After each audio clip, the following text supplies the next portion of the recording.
Kumusta po OTG friends and welcome back to our channel. For today's video po, makikipagkwentuhan tayo kay Chef Jay.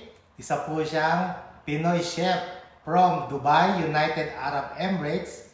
At ngayon, nagtatrabaho na po siya dito sa Australia bilang isang chef sa isang hotel dito sa Regional New South Wales.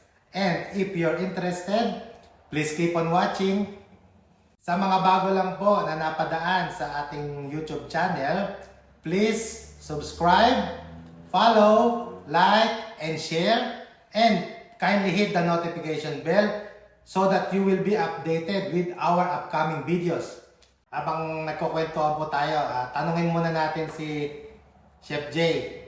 Taga saan po si Chef Jay? Taga Oriental Mindoro po ako. Doon po ako pumasok ng elementary hanggang college.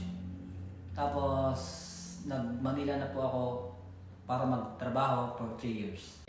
Ano yung course ni Chef Jay at saka saan ka nagtrabaho sa atin sa Pilipinas? Ang natapos ko nun is food technology. At yung huling work ko is sa Teriyaki Boy Pancake House Group as a quality assurance bago ako nag-abroad. Ngayon naman po, tanungin natin si Chef Jay kung saan siya huling nagtrabaho at ano yung naging trabaho niya bago siya pumunta dito sa Australia. Trabaho po ako sa Abu Dhabi, UAE as a chef. Nag-work ako doon na about 6 years. Ngayon naman po, saan huling nagtrabaho at nanirahan si Chef Jay? Pati ano yung kanyang naging huling trabaho bago siya pumunta dito sa Australia? Nag-work ako nun sa UAE for 6 years. Thankful ako doon sa 6 na taon ko, madami ako natutunan. Iba-ibang cuisine. Nagamit ko siya sa pag-a-apply ko dito sa Australia. Sa 6 na taon ko doon, nag-gain ko yung experience ko para maging confident ako para makarating dito sa Australia. Ano mo nalaman na nangangailangan pala ng mga chefs and cooks dito sa Australia?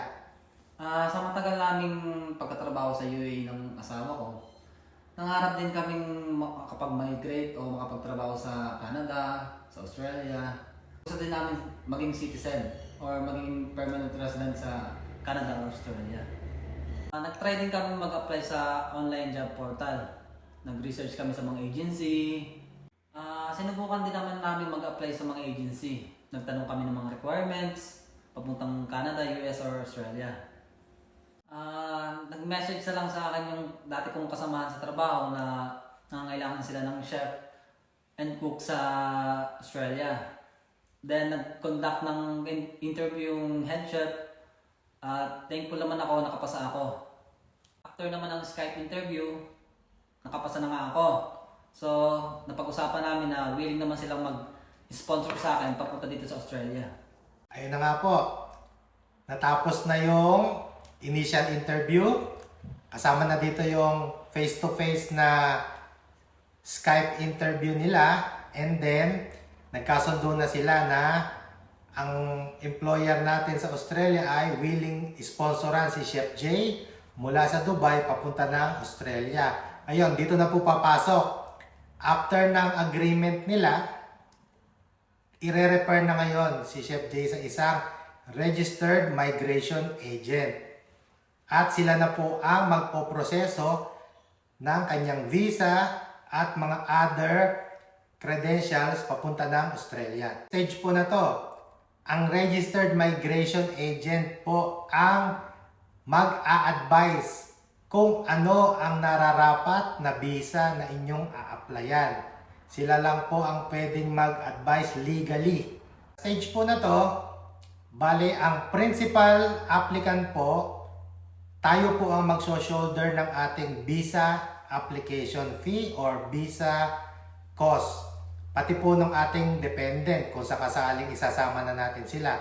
Ngayon po, sa side naman po ng sponsor, sila naman po ang magso-shoulder ng nomination, application fee, yung mga cost po na related sa pag-sponsor ng isang foreign worker mula sa ibang bansa.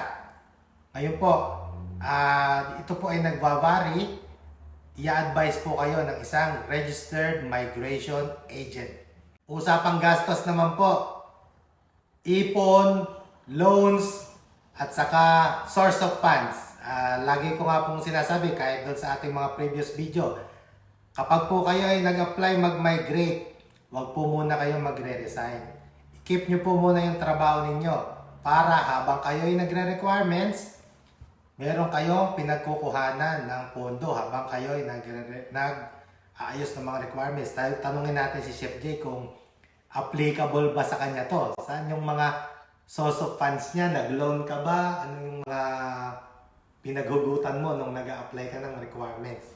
Tips po mga kabayan, habang naghahanap po kayo ng Habang nag-aayos. isang tip po mga kabayan.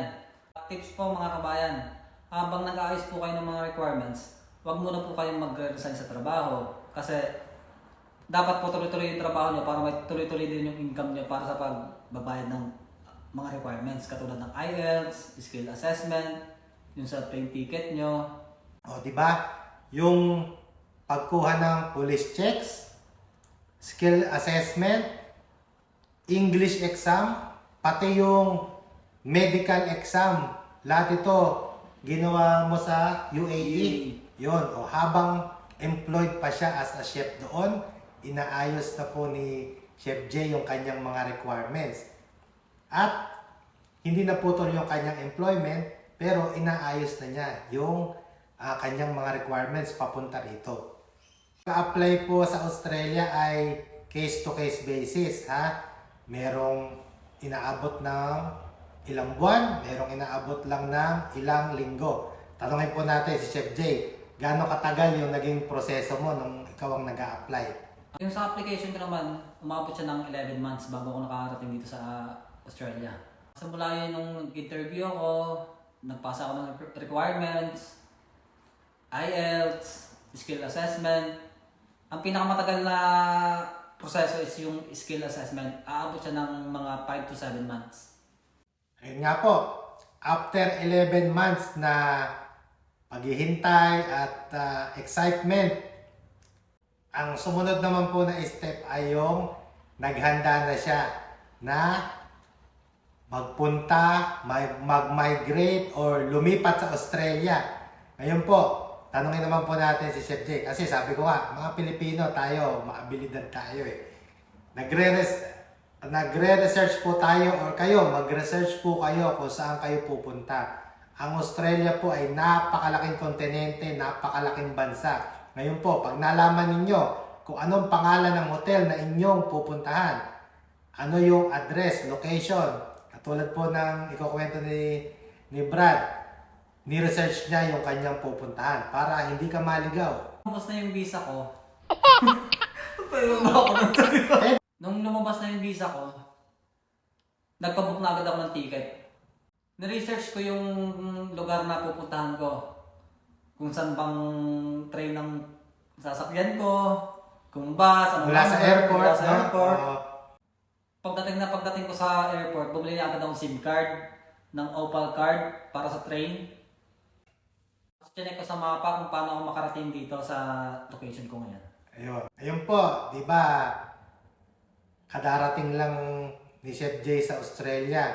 Nag-offer ba ang sponsor ng temporary accommodation? Kasi syempre, wala ka pa namang titiran dito. Thankful po ako kasi nag-offer po yung employer ko ng accommodation para sa akin. Tapos tinur ka din nila sa suburb para maging pamilyar ka sa lugar. Opo, tinurn po nila ako. Within the day din po, nag-open po ako ng bank account, TFN. Kasi po, yun po yung number 1 na kailangan nyo dito sa Australia para po sa mga transaction nyo. Kumusta naman ang trabaho ni Chef J ngayon dito sa Australia? Napakaayos po ng trabaho ko ngayon dito. Nagkaroon po ako ng pagkakataon na makapagtrabaho sa magandang lugar, maayos sa mga benepisyo, at pwede mo pong isama yung pamilya nyo in the future. Dito po sa Australia, pinapahalagahan po nila yung work-life balance dito. Meron po kaming 5 days work at 2 days off.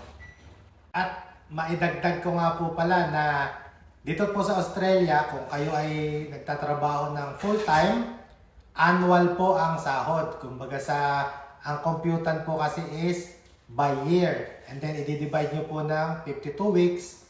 Ang sahod po rito ay every week sumasahod tayo. Pero every week din po ang gastos.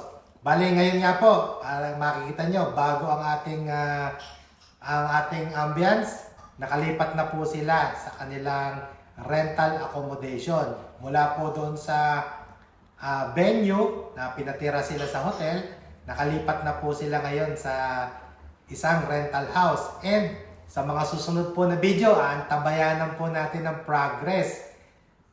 Darating din po ang pamilya nila, mag-a-apply sila ng mga utilities, bibili sila ng kanilang unang car dito sa Australia at marami pa pong mangyayari. At isa lang po masasabi ko, good luck on your journey at kayo din po.